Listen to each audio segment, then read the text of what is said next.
La Voz de América presenta.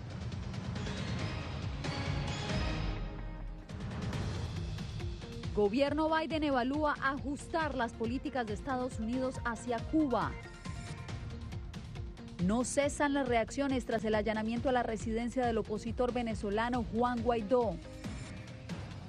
Además, gobierno de Daniel Ortega critica a Estados Unidos por revocar visas a 100 de sus aliados en Nicaragua.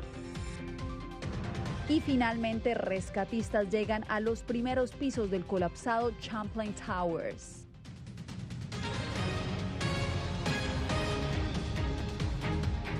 Gracias por acompañarnos en esta emisión del Mundo al Día. Les saluda Yasmín López.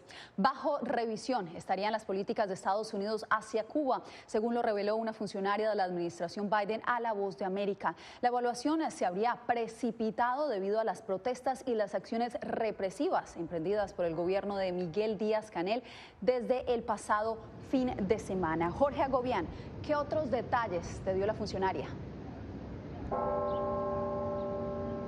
Yasmín, aseguró esta funcionaria del Departamento de Estado de Estados Unidos que entre esta revisión se encuentran también las conversaciones con líderes del mundo, socios del gobierno de Estados Unidos en Latinoamérica y Europa, pero también con líderes internamente en la isla para revisar hacia dónde podría ir la política estadounidense que aseguran está bajo revisión. Por otro lado, el secretario de Seguridad Nacional hizo un llamado y advirtió a los cubanos que no intenten llegar a Estados Unidos vía marítima tras estas protestas, una de las maneras en las que por décadas los cubanos llegaron a pedir protección en este país. Pero aquí está a continuación el reporte y lo que dijo esta funcionaria del Departamento de Estado.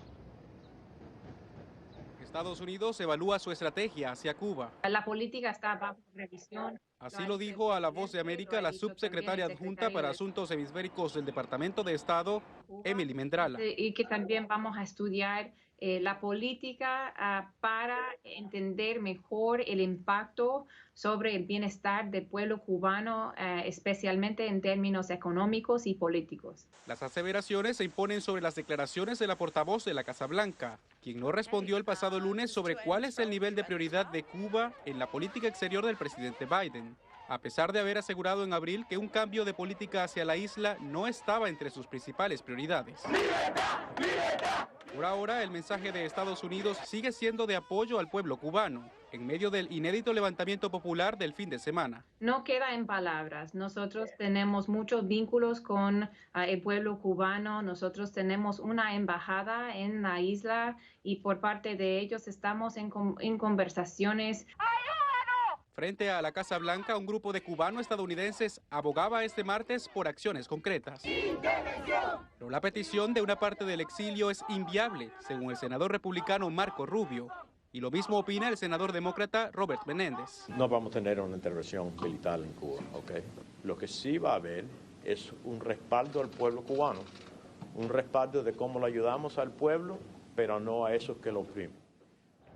Continúan las protestas aquí frente a la Casa Blanca, o lo más cerca que pueden estar estos manifestantes cubano-estadounidenses. Por su parte, el senador Menéndez aseguró que las protestas en la isla y la represión podría acelerar el proceso para este cambio de política estadounidense. Yasmín. Jorge, gracias por el reporte.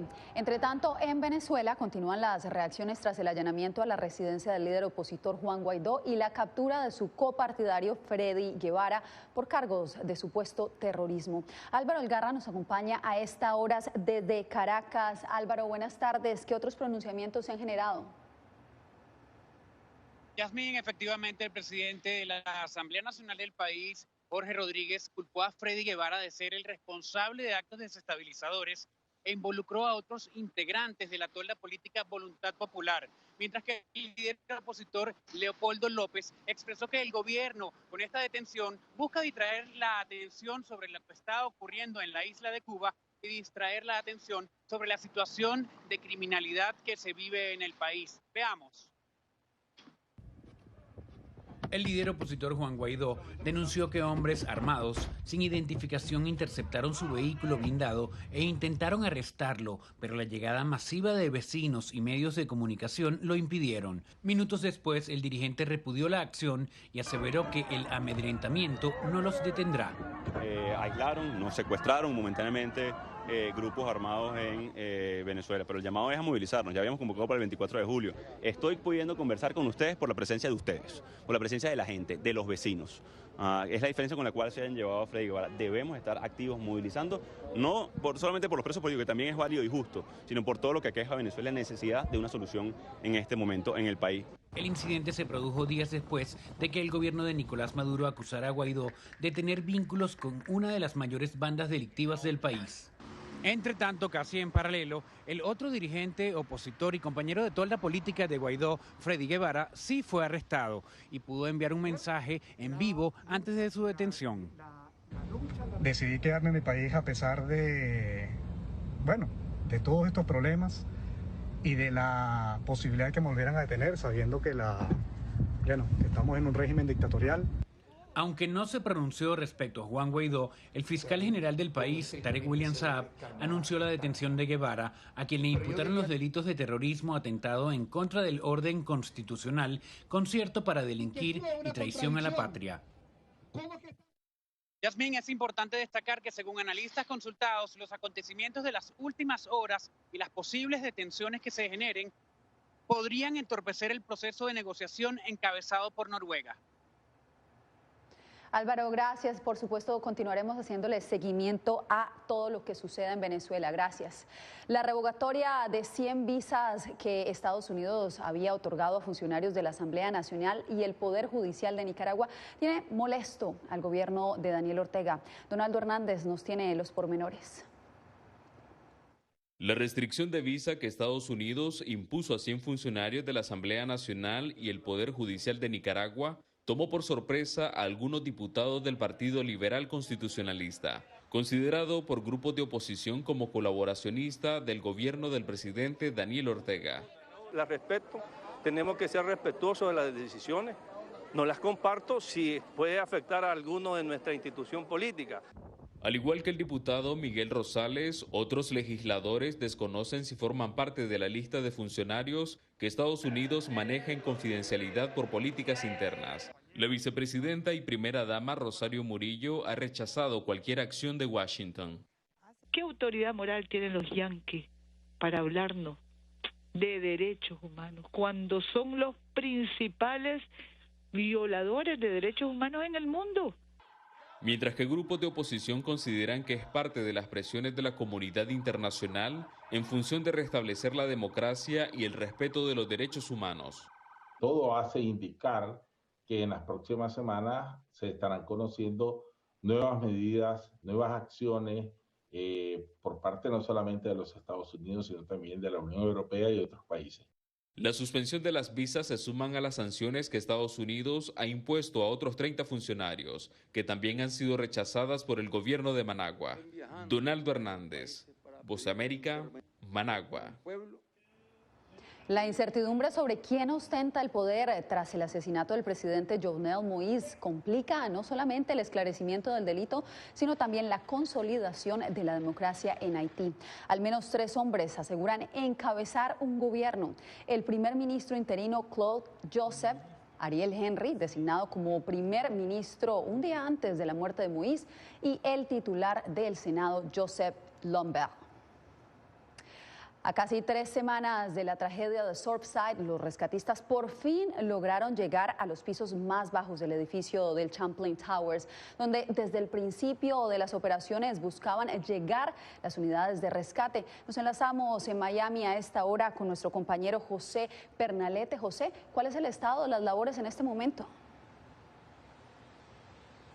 Así es, Yasmín. Lamentablemente la tormenta en el día de hoy con descargas eléctricas ha obligado a los rescatistas a suspender en varias oportunidades esta jornada que se mantiene continua. Por fortuna, el área de búsqueda continúa siendo en el lugar donde desde un comienzo estaban los objetivos por parte de los rescatistas. Y es que ya ha disminuido notablemente la altura de esta inmensa montaña de escombros que inicialmente era de aproximadamente 10 metros de altura. Veamos a continuación el reporte. El montículo de escombros por el desplome de la torre Champlain Sur de Surfside está notablemente disminuido tras la continua remoción de desechos. A pesar de la paralización temporal de operaciones por tormentas eléctricas en el sur de Florida, los socorristas siguen enfocados en áreas de búsqueda que días atrás eran imposibles de accesar. La situación está un poco más controlada. Lo que estamos viendo es que los rescatistas todavía siguen trabajando en estos cuadrantes, los cuales desde el principio se han trabajado. Hemos llegado mucho más a fondo en estas áreas donde no tuvimos acceso al principio. En muchos lugares se ha llegado casi al segundo o al primer nivel, que es donde queríamos desde el principio poder obviamente llegar y buscar. Hay ciertas áreas del garaje donde ya han sacado varios de los vehículos que quedaron atrapados en el garaje. De acuerdo a las autoridades, al menos 14 días adicionales de trabajo restan en las ruinas del condominio. El operativo se ejecuta con precisión para lograr recuperar restos y pertenencias cuya ubicación queda registrada en una base de datos. El trabajo sigue siendo tan delicado que incluso encontramos botellas de vino intactas entre los escombros y las recuperamos. También encontramos posesiones personales tan pequeñas como anillos que también se devuelven al área de almacenamiento del sitio, categorizadas, fotografiadas y guardadas para las familias. Por cierto, el patrón de búsqueda, de acuerdo a una proyección de dónde pudiesen estar cada una de las familias y víctimas en los niveles donde no tenían acceso, es parte de la asesoría por la cual los rescatistas procedentes de Israel apoyaron las labores de recuperación. Yasmín. José, muchas gracias por el reporte.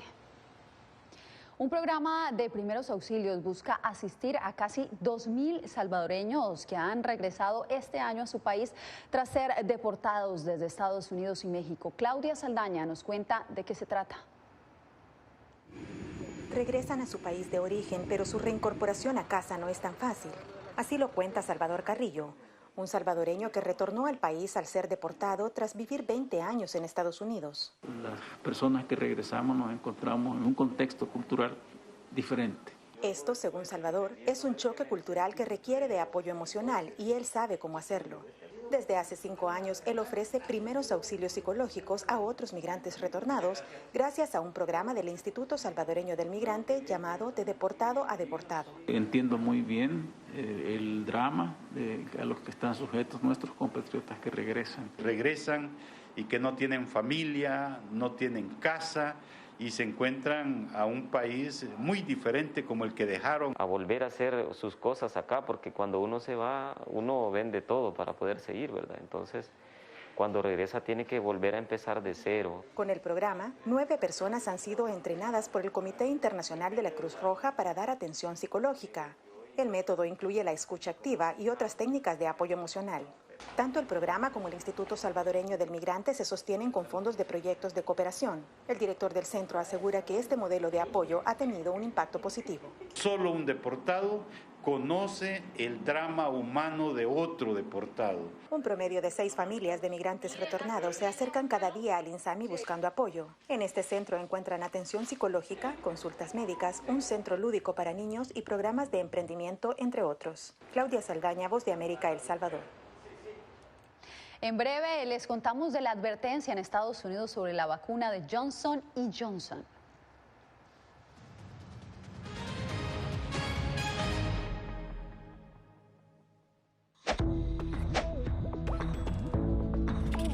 La Organización Mundial de la Salud asegura que las mascarillas son esenciales para eliminar la transmisión del nuevo coronavirus y salvar vidas. Por ello, recomienda su uso cuando se está en lugares concurridos, donde no se pueda mantener el distanciamiento social y en lugares con poca ventilación. Cuando se habla de mascarillas para protegerse del COVID-19, se refieren generalmente a la mascarilla quirúrgica, el respirador N95 o las de tela. Las mascarillas quirúrgicas planas, rectangulares y desechables protegen al portador de gotas de partículas grandes del virus e impiden que los enfermos la esparzan cuando tosen o estornudan. Los expertos advierten que solo deben ser usadas una vez. El respirador N95 de forma oval y más ajustado a la cara tiene una válvula de exhalación que ayuda con la humedad y el calor cuando respiramos. Además de filtrar partículas grandes, puede impedir que pase el 95% de las partículas pequeñas de virus y bacterias. Ante la escasez, muchos han recurrido a hacer sus propias mascarillas y, en efecto, los expertos confirman que estas mascarillas caseras pueden ser efectivas. Las mascarillas nos pueden servir como una barrera aislante para las secreciones, pero tener mucho cuidado porque hemos visto gente que usa la mascarilla, pero al acomodarse la mascarilla se está tocando la cara, y eso es justamente lo que queremos evitar, es que la gente se esté tocando la cara en estos momentos, porque cuando uno está en lugares públicos puedes estar pasando la mano por una superficie que ha sido tocada por otras personas y que puede estar contaminada, y luego sin querer te puedes llevar la mano a la cara. Para más información visita nuestra página web y síguenos a través de las redes sociales bajo @Voz de América.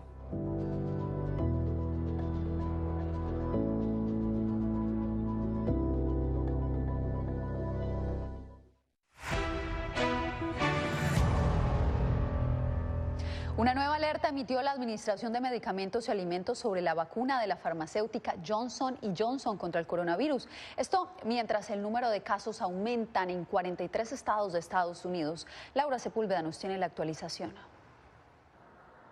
Una alerta sobre el síndrome Guillain-Barré ha sido emitida por la Administración de Medicamentos y Alimentos de Estados Unidos después de que los Centros para el Control y la Prevención de Enfermedades CDC confirmaran 100 reportes preliminares de este fenómeno que daña las células nerviosas, causando debilidad muscular y a veces parálisis. Los informes de eventos adversos después del uso de la vacuna Janssen COVID-19 bajo autorización de uso de emergencia sugieren un mayor riesgo de síndrome de Guillain-Barré durante los 42 días posteriores a la vacunación. La alerta sobre la vacuna de una sola dosis llega cuando 940 millones de personas, 12% de la población del mundo, se encuentran completamente vacunadas, y mientras las autoridades analizan la necesidad de una dosis de refuerzo. Es importante repensar si algún país está pensando en aumentar y usar dosis de refuerzo y en su lugar pensar en dar ese suministro o compartir ese suministro a países que ni siquiera han llegado a sus trabajadores de la salud. Los nuevos casos de contagios por la variante Delta siguen aumentando en el mundo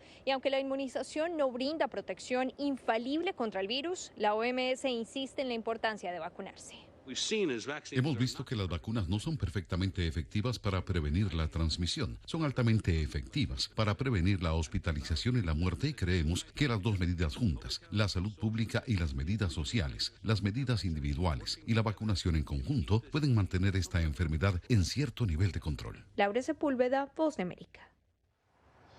Y a propósito, un nuevo repunte de casos de COVID-19 enciende las alarmas en California. Verónica Villafañe nos reporta que la casi totalidad de estos casos involucra a personas no vacunadas contra el coronavirus. La variante Delta en el condado de Los Ángeles está impulsando un aumento de nuevos casos, alarmando a funcionarios de salud pública. Ya van 4 días consecutivos que se registran más de 1.000 nuevos casos positivos, comparado a 250 diarios durante la última semana de junio. Según el Departamento de Salud Pública, actualmente más del 99% de los casos de COVID-19, hospitalizaciones y muertes son personas no vacunadas y casi el 87% son menores de 50 años. Cada persona no vacunada se expone a una infección, a tener COVID grave y terminar en el hospital o muerto. Y también a servir como un transmisor de mayor enfermedad. El doctor Edward Jones López es especialista en enfermedades infecciosas. En cuanto a las consecuencias de tener un número importante de personas sin vacunas, es precisamente la generación de nuevas variantes. Estas variantes nuevas, incluyendo la Delta, solo ocurren si el virus se sigue transmitiendo en forma activa, de persona a persona. El doctor Jones López insiste sobre la importancia de completar el régimen de vacunas. Con una sola dosis no es suficiente para completamente contrarrestar esta variante. De las 8.300.000 personas elegibles para recibir la vacuna en el condado de Los Ángeles, un poco más de 5 millones están completamente vacunados. Más de 700.000 recibieron solo la primera dosis. Las vacunas son realmente nuestra mejor barrera de protección, tanto a nivel individual como a nivel comunitario. Verónica Villafañe, Voz de América, Los Ángeles. A 92 ascendió la cantidad de fallecidos y ya van 100 heridos por un incendio que consumió un pabellón para pacientes con coronavirus en el hospital de Nasiriyah, en el sur de Irak. El pabellón fue inaugurado hace apenas 3 meses y contaba con 70 camas. Otro gran incendio ya había quitado la vida en abril a 70 pacientes de COVID en otro hospital iraquí. Bien, y más adelante la vicepresidenta de Colombia defiende ante la ONU el proceso de paz que adelanta su país.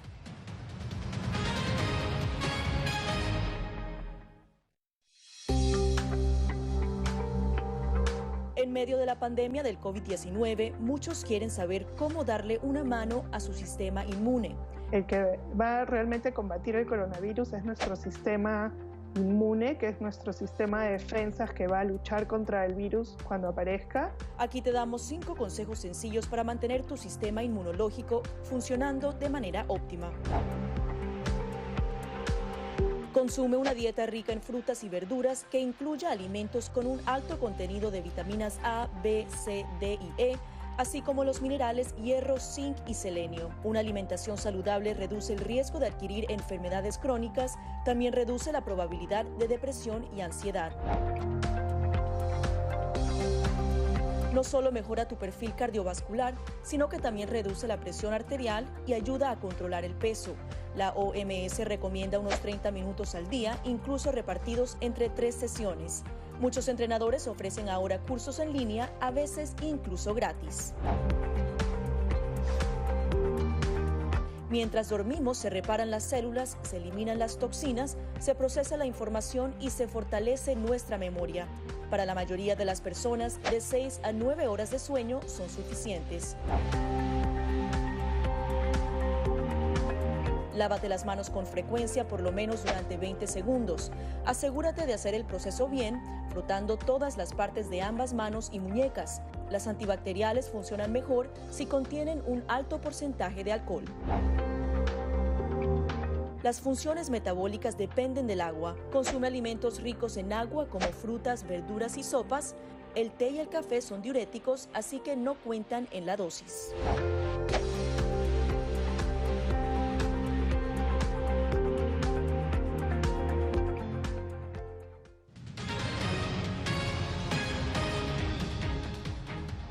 Ante el Consejo de Seguridad de la ONU, la vicepresidenta y canciller de Colombia, Marta Lucía Ramírez, defendió la implementación del proceso de paz y también habló sobre los colombianos implicados en el magnicidio del presidente de Haití. Nos enlazamos en este momento con nuestra compañera Celia Mendoza. Celia, buenas tardes. ¿Qué se puede resaltar de esta sesión?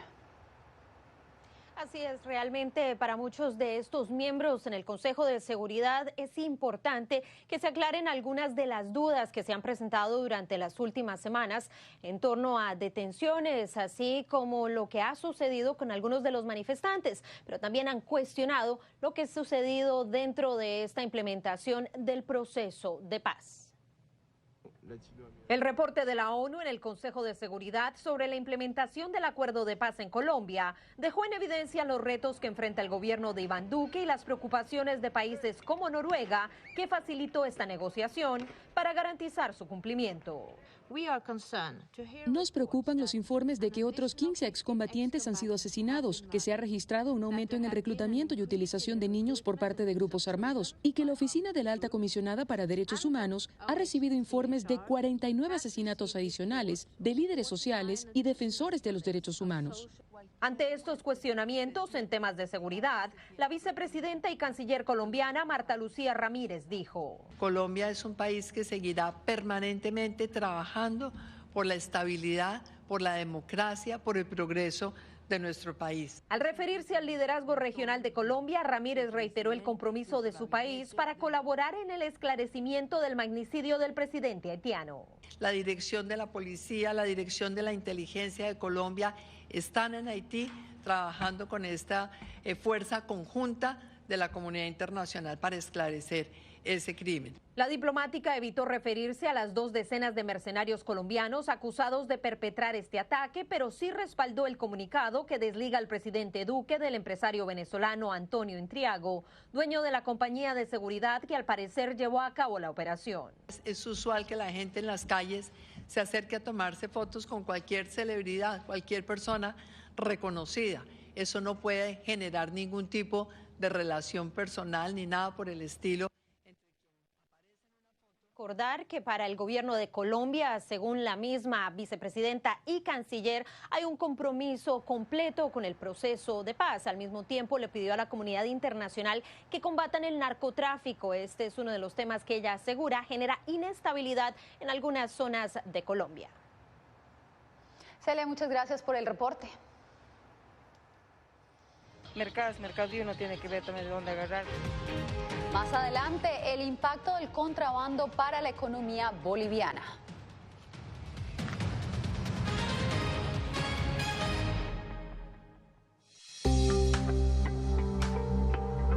En medio de la pandemia del COVID-19, muchos quieren saber cómo darle una mano a su sistema inmune. El que va realmente a combatir el coronavirus es nuestro sistema inmune, que es nuestro sistema de defensas que va a luchar contra el virus cuando aparezca. Aquí te damos 5 consejos sencillos para mantener tu sistema inmunológico funcionando de manera óptima. Consume una dieta rica en frutas y verduras que incluya alimentos con un alto contenido de vitaminas A, B, C, D y E, así como los minerales hierro, zinc y selenio. Una alimentación saludable reduce el riesgo de adquirir enfermedades crónicas, también reduce la probabilidad de depresión y ansiedad. No solo mejora tu perfil cardiovascular, sino que también reduce la presión arterial y ayuda a controlar el peso. La OMS recomienda unos 30 minutos al día, incluso repartidos entre 3 sesiones. Muchos entrenadores ofrecen ahora cursos en línea, a veces incluso gratis. Mientras dormimos, se reparan las células, se eliminan las toxinas, se procesa la información y se fortalece nuestra memoria. Para la mayoría de las personas, de 6 a 9 horas de sueño son suficientes. Lávate las manos con frecuencia, por lo menos durante 20 segundos.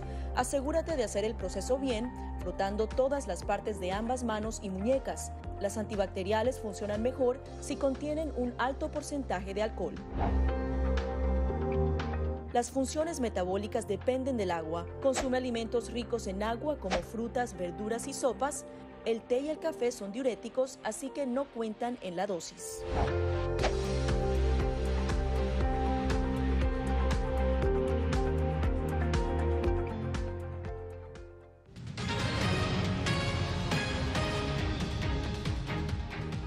Un reciente informe asegura que el contrabando está asfixiando la economía local en Bolivia debido a la permisividad de sus leyes. Fabiola Chambi nos dice cómo está impactando esto la economía del país suramericano.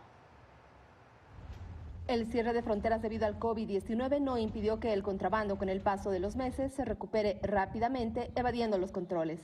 Bolivia tiene una de las normas más permisivas entre 6 países de la región, señala un reciente estudio de la Cámara de Industria y Comercio. Son 7.000 kilómetros de frontera donde abiertamente pueden entrar los contrabandistas al país. El contrabando es una actividad ligada a la informalidad y aunque se han incrementado los controles fronterizos en los últimos meses, los decomisos aún resultan insuficientes.